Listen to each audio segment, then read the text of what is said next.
Boa tarde, amigos. Trouxe-os aqui à beira-mar porque a hora é grave. Enfim, estou farto disto. Toda a gente tem a sua opinião. Eu vejo no Facebook todos os dias. As pessoas estão do lado esquerdo, outros do lado direito. Enfim, é tudo a mesma merda. E as pessoas não aprendem. Quem abre os olhos de forma sucinta apercebe-se dos meandros sociais e esses fios das marionetes. Sabe-se que a nossa sociedade é um produto de forças externas que se movem e respiram às escondidas da história da humanidade. É mais fácil enganar as pessoas do que convencê-las de que foram enganadas. Esta é a força do controle psicológico e físico exercido sobre cada um dos seres sociais a que chamamos humanos. Libertamo-nos das correntes milenares e da convenientemente manipulada pressão histórica e controle mental. É todo um processo de despertar, um estar inato de negação. Emergir para a espiritualidade é muito mais do que ver imagens no Facebook e criar uma realidade com amigos virtuais. É todo um processo de despertar que envolve uma libertação psicológica do consenso social e dos acordos essenciais de cada parte da Terra. Compreender que fomos enganados desde o dia em que nascemos, para além que o nosso pensamento pudesse imaginar, pode de alguma forma provocar um tumulto interior intenso, e há muitos, desconsolo com a vida, desgosto com a sociedade, um forte sentido de humilhação e, pior de tudo, o desrespeito e reatividade com amigos e familiares que continuadamente, mesmo que inconscientemente, nos tentam fazer voltar ao local de partida para ser pertença de um todo, mainstream, controlado e orientado. Neste processo de libertação de uma espécie de escravatura consensual na consciência humana, muitas vezes consideramos e reconsideramos, pomos em causa a nossa sanidade mental, e se isto não lhe acontece, ou aconteceu, então provavelmente não está a acordar ainda. Se por outro lado acontece, dou-lhe apenas um conselho: habitue-se, habitue-se. Não lhe adianta procurar agentes da matriz para validar a sua verdade e as suas descobertas. Acabará medicado, conformado, enxovalhado, com qualquer diagnóstico por encomenda, baseado num enorme conjunto de conjecturas aceites como científicas e colocado num rótulo de todo um composo que o confunde mais que o explique. Essa sensação de insanidade é apenas a sua mente a lutar contra os programas injetados ao longo de anos a dormir numa cama de rosas sem pétalas. Está na realidade ficando são numa sociedade insana. Para esta batalha tem de aperceber-se que há que pegar na espada flamejante do conhecimento e trabalhar a ignorância e o conformismo. Procure informar-se, eduque-se, faça a sua triagem, siga a sua intuição e só aí atingirá um lugar à sombra da árvore da vida que tem estado oculta. Temos de estar preparados para um olhar diferente sobre o que nos rodeia, para todos os fatores que inibem ou destroem o nosso crescimento neste paradigma social que emerge de uma história aceite como uma coisa natural, que é apenas baseada em violência, guerras sangrentas, regimes de repressão e que é inscrita por quem ganha o direito a escrevê-la, pela própria força. Toda uma agenda milenar de religiões sensubronas e deuses impostores que nos espreitam a cada esquina de uma árvore déspota e hipócrita. Vemos todos os dias as lavagens cerebrais, as chantagens emocionais, os fantasmas do passado e as boas intenções para preencher este inferno que a população acha normal. Até já, faço uma pausa, estou aqui a ver a minha cadela. Ora, voltamos ao assunto. Vamos falar um pouco da franco-maçonaria. As lojas são muitas. E qual delas a mais hedionda? Atenção, eu não quero dizer que todos os franco-maçons são podres e não sei quem, nha. Mas a partir do momento que eles entraram por dentro, eles juraram que não confessam nada daquilo que se passa lá dentro, etc. Que dão a língua a cortar e que lhe podem cortar o pescoço, etc. Ou seja, eles abandonam o mundo dos humanos para se juntarem a uma que eu chamo uma seita, mais que outra coisa. Porque eles nos governam há centenas de anos. Ninguém pode hoje em dia dizer que vivemos em democracia. Nem nunca viveu em democracia. Demonstrem-me. Não, meus amigos. Enfim, continuamos. As lojas são muitas e qual delas a mais hedionda? Mas em particular a do Bush.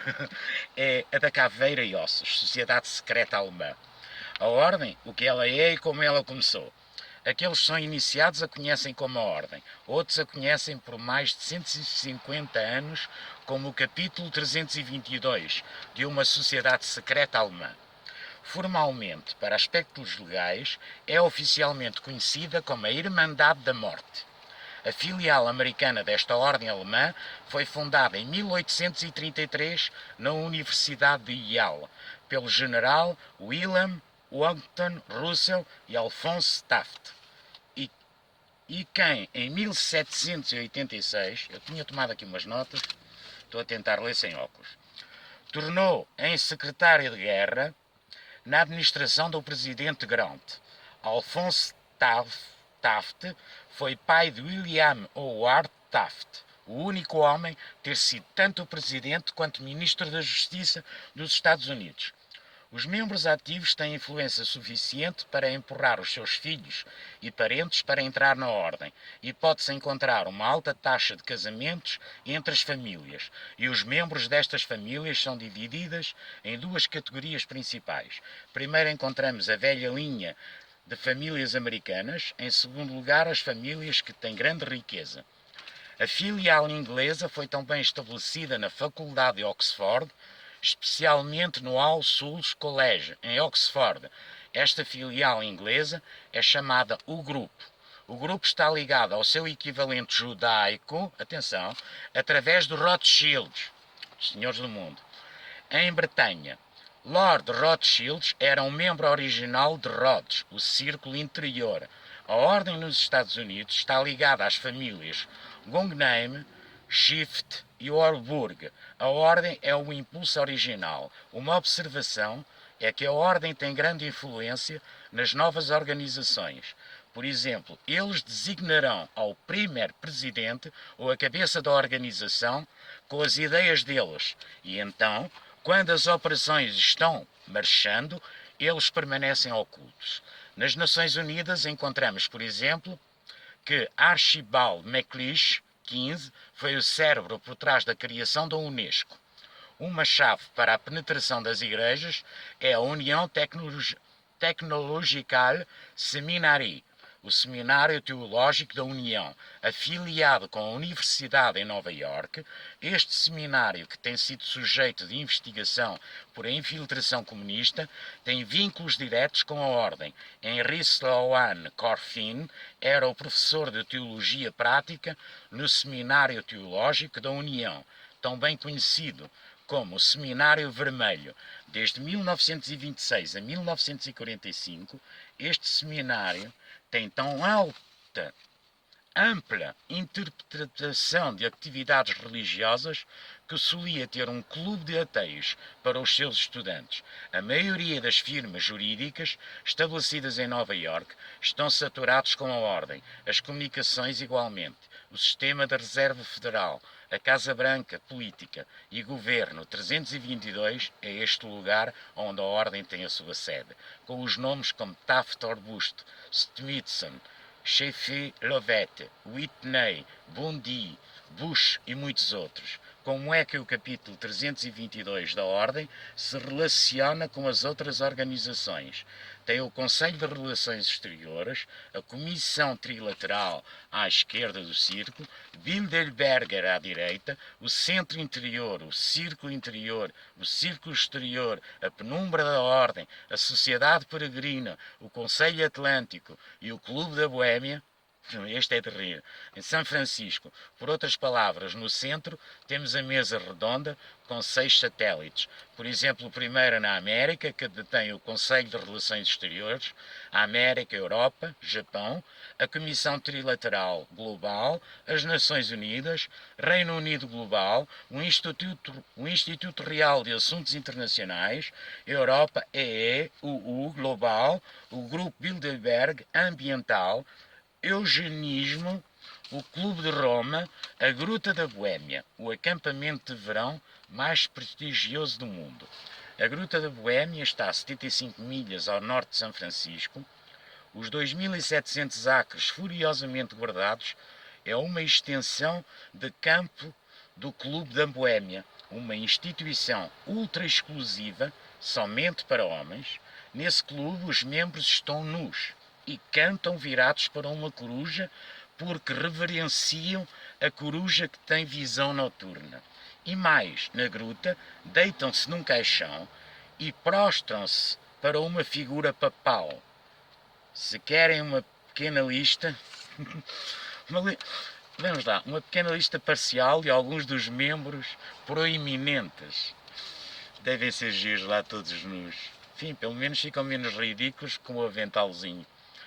Então, George P. Schultz, Stephen Bettel Jr., Gerald R. Ford, Henry Kissinger, William F. Buckley, Jr., Fred L. Hartley, Mary Griffin, Thomas A. Wood, Joseph Goebbels, Edouard Teller, Ronald Reagan, A. W. Clausen, George Bush, William French Smith, John E. Sherrington, Casper W.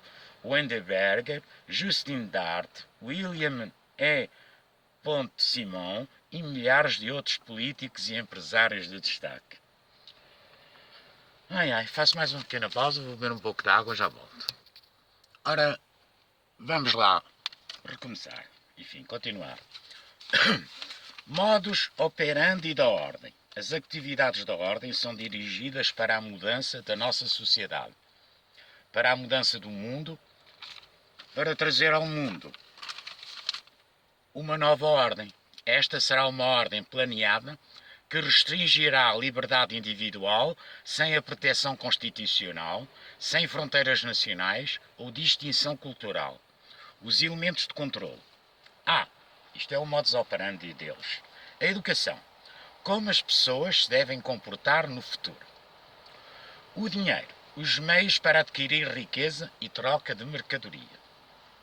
As leis. A autoridade para forçar a vontade do Estado, uma lei mundial e uma corte mundial são necessárias para este Estado. A política, da direção do Estado. A economia, a criação de riqueza. A história, o que as pessoas pensam que aconteceu. No passado, a psicologia. Meios para controlar como as pessoas pensam. A filantropia, para que as pessoas pensem bem dos controladores. A medicina, o poder sobre a saúde, a vida e a morte. Quer dizer, em breve, aos 60 anos, nós já estamos velhos demais, hein? Fora com eles. A religião, crenças espirituais das pessoas, o estímulo de ação para muitos. A mídia, o que as pessoas sabem e aprender sobre os eventos atuais. Continuidade de quem tem o poder e o controle. O objetivo da ordem é não pertencer nem à esquerda nem à direita. A esquerda e a direita são meios artificiais para trazer a mudança. E os extremos políticos de esquerda e de direita são elementos vitais no processo da mudança controlada. A resposta a esse quebra-cabeça de ação política cheia de mentiras é a lógica hegeliana. Tanto Marx quanto Hitler, os extremos de esquerda e direita, e apresentados como inimigos nos livros escolares, foram desenvolvidos a partir do mesmo sistema filosófico, o religianismo, e se faz gritar de angústia intelectual por causa dos marxistas e dos nazistas. O conflito dos opostos é essencial para causar a mudança. O processo pode ser identificado na literatura da Comissão Trilateral, na qual a mudança é promovida sobre o termo administração dos conflitos. Este conceito é usado para trazer essa mudança. Tudo isto é um plano. O mundo vive um plano há 2000 anos. No sistema hegeliano, o conflito é essencial. Daí para Hegel e os sistemas baseados em Hegel, o Estado é absoluto, o Estado exige completa obediência dos cidadãos. Um indivíduo não existe para si mesmo nestes assim chamados sistemas orgânicos, mas somente existe para desempenhar um papel na operação do Estado. Ele descobre a liberdade só na obediência ao Estado. Não havia liberdade na Alemanha de Hitler e não há nenhuma liberdade individual sobre o marxismo, nem haverá jamais na nova ordem mundial. Mas é o que vem por aí, não é? Ora, mas nós temos tantos inimigos, pá. É que a franca-maçonaria, de início, quando começou, há uns séculos, os primeiros tipos até talvez fossem bem intencionados e não sei o quê, lá a construir as catedrais e essas merdas. Nunca percebia porque é que todas as igrejas têm aqueles diabinhos lá, aquelas bestas lá em pedra e não sei o quê. Eu só ao ver aquilo não entro numa igreja. Pá. Aquilo pertence a alguém menos a Deus ou a Cristo. Mas, enfim, a franco-maçonaria foi invadida pelos jesuítas, que são muito inteligentes, e então eles tomaram parte daquilo tudo. Não é? E os jesuítas, por sua vez, vêm do outro lado, que eu noutra palestra venho mais a fundo nesse assunto.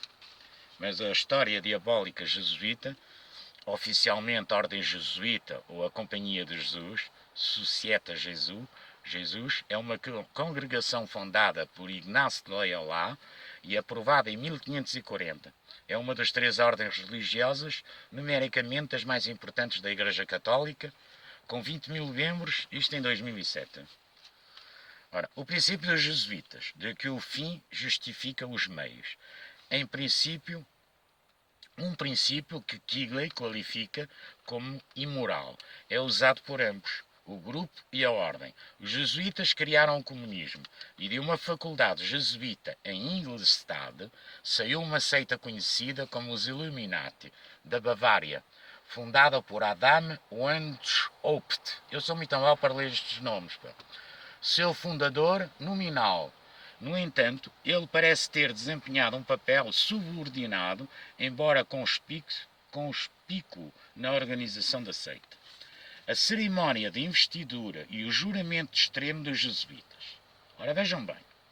Vocês que aprenderam a planear cuidadosamente as sementes da inveja e do ódio entre as comunidades, províncias e estados que estavam em paz e levá-los às obras de sangue, a envolvê-los em guerras uns com os outros e a criar revoluções e guerras civis nos países que eram independentes e prósperos, cultivando as artes e as ciências e desfrutando das bênçãos da paz, a ficar dos lados dos combatentes e agir secretamente em comum com o seu irmão jesuíta, que pode estar enganchado com o outro lado, mas que abertamente se opõe ao que você pode querer, de modo que a Igreja pode ser a vencedora no final das condições fixadas nos tratados de paz e que os fins justificam os meios.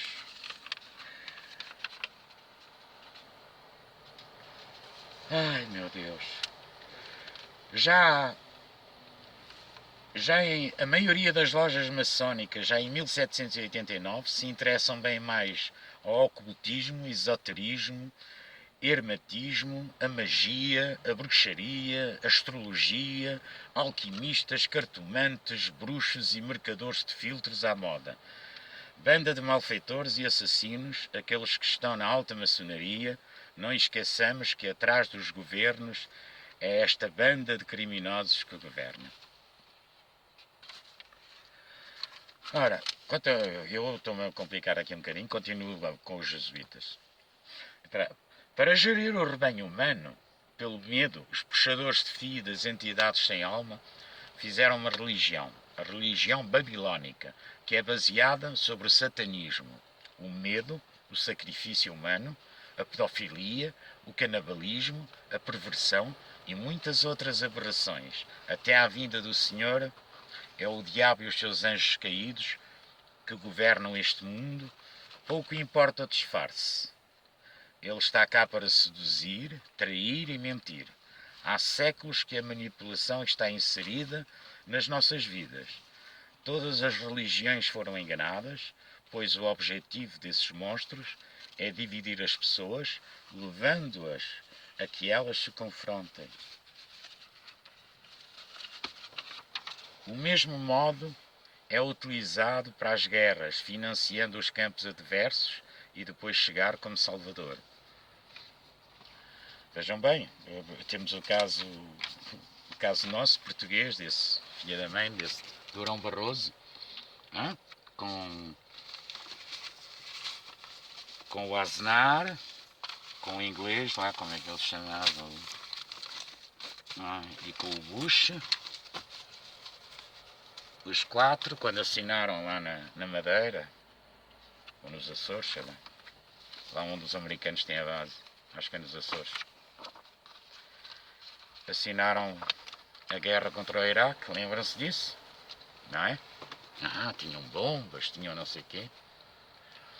Eles vêm por trás, como na Síria, e por aí vai, vêm por trás, como na Ucrânia, financiam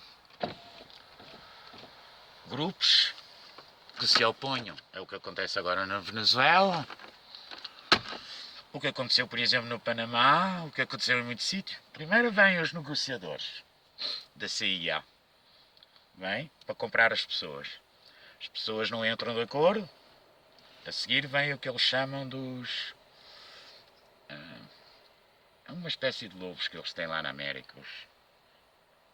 Enfim, não é lacaias, é... não sei, pronto. Bem, e a pessoa, pronto, é morta, ou tem um cancro repentino, tem um acidente, ou suicida-se com 2 balas na cabeça. Enfim, há sempre qualquer coisa. E as coisas resolvem-se sempre pela maneira dos Rothschild, ou seja, pelos donos e senhores do mundo. Enfim, é um mundo que nós temos. Nós aqui, enfim, as pessoas andam todas contentes, têm futebol. O futebol foi criado também pela franco-maçonaria em 1786. Para quê? Lá está, para fazer a guerra entre as pessoas, porque vêm nas próprias cidades, têm campos adversos, que aquilo é uma pouca vergonha, que para ir a um jogo é preciso estar ali um batalhão de polícias para tomar conta do rebanho, senão aquilo acaba tudo à pancadaria. Isso é tudo criado, mesmo na televisão. Vocês só veem isso, a fomentar o ódio. Só fomentam o ódio. Porquê? Porque as entidades que nos governam, vocês vão se rir, não é? Mas nós somos utilizados, nós somos os escravozinhos que andamos aqui. As nossas energias negativas são utilizadas. Tudo o que é tristeza, tudo o que é dor, tudo o que é essas manifestações de ódio, sei lá, que as pessoas estão zangadas e tudo isso.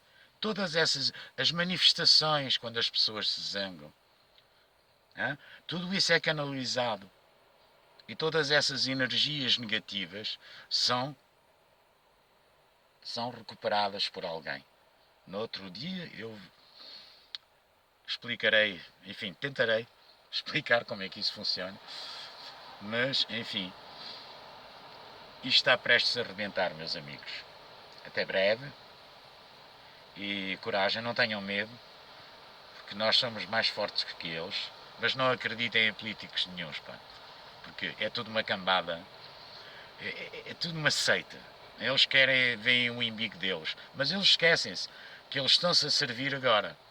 Mas quando isto rebentar, eles não pensam que vão continuar a ter a vidinha que têm, porque eles vão passar pelo mesmo que nós vamos passar. Só que nós já estamos habituados à merda, não é? E podemos nos adaptar facilmente. Mas eles não, os senhores daí não. Que eles não pensam que vão lá para o bunker, hein? E, e comer caviar e beber champanhe. Porque na altura que lhes apetecerem, eles ficam com tudo o que é nosso. Nós não temos nada, é tudo deles. Eles vão às contas bancárias e fecham tudo e acabou. Hein? Preparem-se para o pior. Porque está por acontecer. Eu agora em França vi bem este movimento dos Gilets jaunes. Enfim, está terrível a França. Está ainda pior que aqui. Vejam bem que um cristão, porque a Europa era cristã, não é? Não pode utilizar um funcionário público um crucifixo ao pescoço para não ofender os árabes. Porque os árabes lá podem andar todos tapados e tudo. Isso não é ofenda. Porque eles querem islamizar a Europa. Uma coisa vou-vos dizer. O próprio dono de Bataclan é um judeu e é rabino. Enfim, ele dá palestras e não sei o quê, faz vídeos e tudo isso. E antes de acontecer o que aconteceu lá no Bataclan em Paris, ele tinha vendido o Bataclan. E ele no outro dia, quer dizer, há coisa de um ano já, fez um vídeo onde ele diz expressamente: vocês europeus vão ver a Shoah, quer dizer, o que os judeus sofreram durante a Segunda Guerra Mundial, foi só uma pequena amostra. Porque agora é a vossa vez. Todos os europeus, nós servimos-nos, isto nas palavras dele, servimos-nos do Islão, ou seja, dos muçulmanos, como vassoura para vos varrer. Mas vocês não vão para campos de concentração. É diretamente degolados e as vossas filhas violadas. E é isto que os nossos governos agora, ultimamente, assinaram em Marrakech, para que nós sejamos invadidos. Ou seja, que a França, que tem 50 milhões, vai se encontrar com 280 milhões. A Alemanha, que tem 30 milhões, com 200 e tal milhões. A Espanha, com não sei quantos. Enfim, eles vão nos investir de tal maneira que nós vamos desaparecer. Até nas próprias aldeias já em França, naquelas estradinhas onde há aquelas cruzes de pedra por causa de acidentes e não sei o quê, que as pessoas punham e que de vez em quando iam lá os familiares e punham umas flores, estão a arrancar as cruzes. Ou seja, nós, os cristãos, somos os inimigos das entidades que nos governam. E digo mais uma coisa, que o Vaticano está aliado a esta gentalha, porque tudo isto que nos governa é um engano. Digo-vos eu. Até breve e sejam felizes. Sorriso para a frente. Tchau. Bem-aja para todos.